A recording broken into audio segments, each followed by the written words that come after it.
శ్రీ గురుభ్యో నమ. మహాగణాపతి నమ. శివాయ గురు నమ. శ్రీ కామేశ్వరి నమ. టోరీ శ్రోతలకి శుభోదయ శుభాకాంక్షలు. నేను మీ సోమేశ్వర శర్మ సిద్ధాంతి.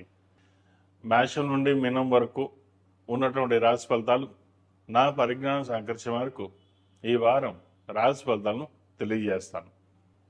ఈ రాశి ఫలితాలు జూలై 5వ తారీఖు నుండి 11వ తారీఖు వరకు వర్తిస్తాయి. ముందుగా గోచారం. వృషభ రాశిలో కుజుడు, మిథున రాశిలో రవి, కర్కాటకంలో బుధ గురువు, సింహరాశిలో శుక్రుడు కేతువు, కుంభరాశిలో రాహు, మేన్ రాశిలో శని. రాశి ఫలితాలు. తదుపరి తులారాశి. తులారాశి వారికి ఈ వారం మధ్యస్థ ఫలితాలు గోచరిస్తోంది. చేసే కార్యక్రమంలో ప్రతి విషయం సఫలీకృతం అవుతుంది అనుకుంటాం.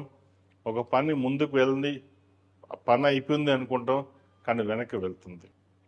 రాశి అధిపతి అష్టమాధిపతి అయిన శుక్రుడు లాభస్థానంలో ఉన్నారు కేతువుతో కలిసి. అంత అనుకూలంగా లేదు. చేసిన పని మళ్ళీ చేయడం, రావాల్సిన డబ్బు చేతికి అందుతుంది అనుకుంటే అది వెనక్కి వెళ్ళిపోవడం, ఇటువంటివి జరుగుతాయి. ఖర్చులు అధికంగా ఉంటుంది. ఏ విధంగా సరే శుభకార్యం నిర్వర్తించాలి, చక్కగా మనం 10 మందిలో హుందాగా ఉండాలనుకుంటారు, కానీ ఎక్కడో చోట మమ్మల్ని ఇబ్బంది పెట్టేవాళ్ళు ఉంటారు. ఫైనాన్స్ పరంగా కొంచెం ఇబ్బందులు ఉండే అవకాశం గోచరిస్తుంది. సంతాన పరంగా ఆరోగ్యపరంగా చిన్న చిన్న ఇబ్బందులు కూడా ఉండే అవకాశం గోచరిస్తుంది. వాటి విషయం జాగ్రత్త వహించాలి. ఏదైనా సరే జీవిత భాగస్వామి సలహాలు సూచనలు తీసుకుని ముందుకు వెళ్ళడం చెప్పదగినది. ఒక దూర ప్రాంత ప్రయాణం చేయవలసి ఉంటుంది. ప్రయాణాలు మీకు లాభసాటిగా ఉంటుంది. ఏదైనా ఒక నిర్ణయం తీసుకుంటే అది వెనకడుగు వేయకుండా, ఏదైనా ఒక నిర్ణయం తీసుకుంటే వెనకడుగు వేయకుండా ముందుకు వెళ్ళండి, భవిష్యత్ బాగుంటుంది. అదేవిధంగా మనసు పరిధిగా ఆలోచనలు ఎక్కువగా ఉంటాయి. అలా వెళ్తే బాగుంటుందా, ఇలా వెళ్తే బాగుంటుందా, ఏ ఆలోచన అయినా సరే స్థిరమైన నిర్ణయాలు తీసుకుని ముందుకు వెళ్ళాలి. వ్యయాధిపతి భాగ్యాధిపతి అయిన బుధుడు దశమ స్థానంలో ఉన్నారు. లాభాధిపతి అయిన రవి భాగ్యంలో ఉన్నారు. సింహానికి ఉన్నంత బలం మీకు ఉంటుంది, కానీ దాన్ని ఉపయోగించరు. ఇంట్లో మటుకి మీరు పులే, వీధిలో మటుకి ఎవరేమనుకుంటారో, ఎలా ఉంటుందా అన్న ఆలోచన ఎక్కువగా ఉంటుంది. ఇవన్నీ పక్కన పెట్టండి. మీరు ఇంట్లో ఎలా ఉన్నారో బయట కూడా అలాగే ఉండండి. ప్రతి విషయాన్ని భయపడుతూ వెళ్లకుండా స్థిరమైన నిర్ణయం తీసుకుని ముందుకు వెళ్తే మరిన్ని మంచి ఫలితాలు సంప్రాప్తిస్తాయి. ఈ రాశివారు ప్రతిరోజు ప్రతినిత్యం హనుమాన్ ఒత్తులతో దీపారాధన చేయడం, మంగళవారం నాడు శుక్రవారం నాడు కస్తూరి పసుపు ఆరావళి కుంకుమతోటి అమ్మవారికి అభిషేకం చేయించండి, మంచి ఫలితాలు సంప్రాప్తిస్తాయి. ఈ రాశిలో జన్మించిన విద్యార్థులకు కాలం కొంతవరకు బాగుంది.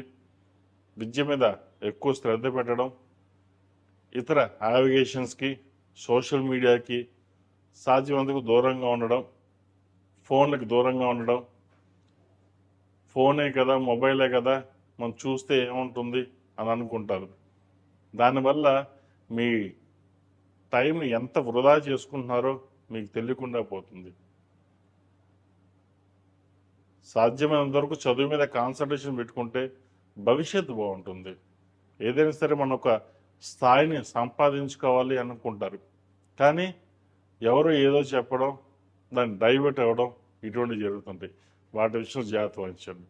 ఈ రాశిలో జన్మించిన స్త్రీలకు ఈ వారం మధ్యస్థ ఫలితాలు గోచరిస్తోంది. వ్యాపారం చక్కగా ఉంటుంది, లాభాలు బాగుంటాయి, కానీ ఏదో తెలియని మనోవేదన ఉంటుంది.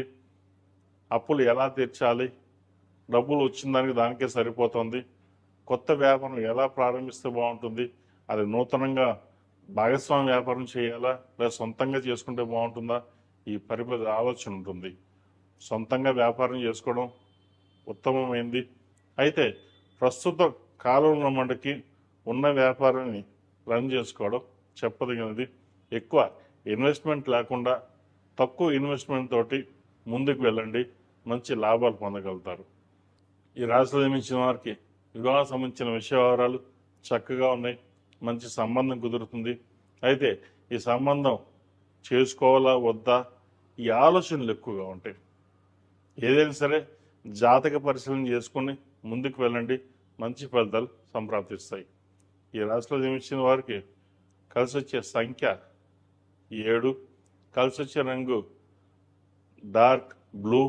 ఏదైనా పని మీద బయటికి సోమవారం కానీ శుక్రవారం అడిగిన వెళ్ళండి. మంచి ఫలితాలు సంప్రాప్తిస్తాయి.